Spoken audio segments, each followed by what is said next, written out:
এক, আপনি খোঁজার চেষ্টা করেন যে ওনার জন্ম তারিখটা এটা কি সুনির্ধারিত, অবিতর্কিত, নাকি এটা নিয়ে নানা মত আছে, আপনি একটু পড়াশোনা করার চেষ্টা করেন। নাম্বার দুই, নবী করিম সাল্লাল্লাহু আলাইহি সাল্লামের জন্মের তারিখটাকে তিনি নিজে উদযাপন করেছেন কিনা প্রতি বছর, এটা আপনি একটু জানার চেষ্টা করেন।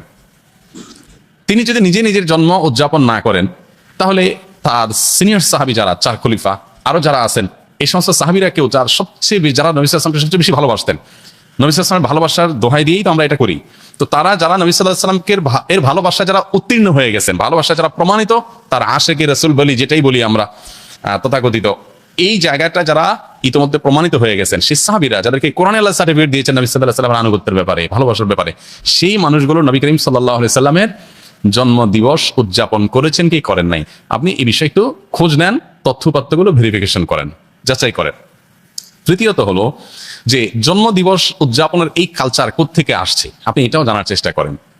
আপনি যদি এটা নিরপেক্ষভাবে এটা শুরু কোত্থেকে আসছে দেখেন, আপনি দেখবেন এটা অগ্নি পূজক, প্রকৃতি পূজারী তাদের কাছ থেকে আসছে।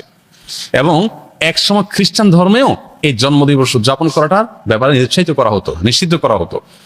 পরবর্তীতে তারা নিজেরা আবার ওই প্যাগানদের দ্বারায়, প্রকৃতি পূজারীদের দ্বারা প্রভাবিত হয়ে তারাও তাদের নবীর জন্মদিবস উদযাপন শুরু করেছে। আমাদের নবী সাল্লাল্লাহু আলাইহি ওয়াসাল্লাম বলেছেন, লা তুতরুনি কামা আতরাতিন নাসারা ইবনে মারইয়াম, তোমরা আমাকে নিয়ে বাড়াবাড়ি করিও না যেভাবে খ্রিস্টানরা ঈসা আলাইহিস সালামকে নিয়ে বাড়াবাড়ি করেছে। অতএব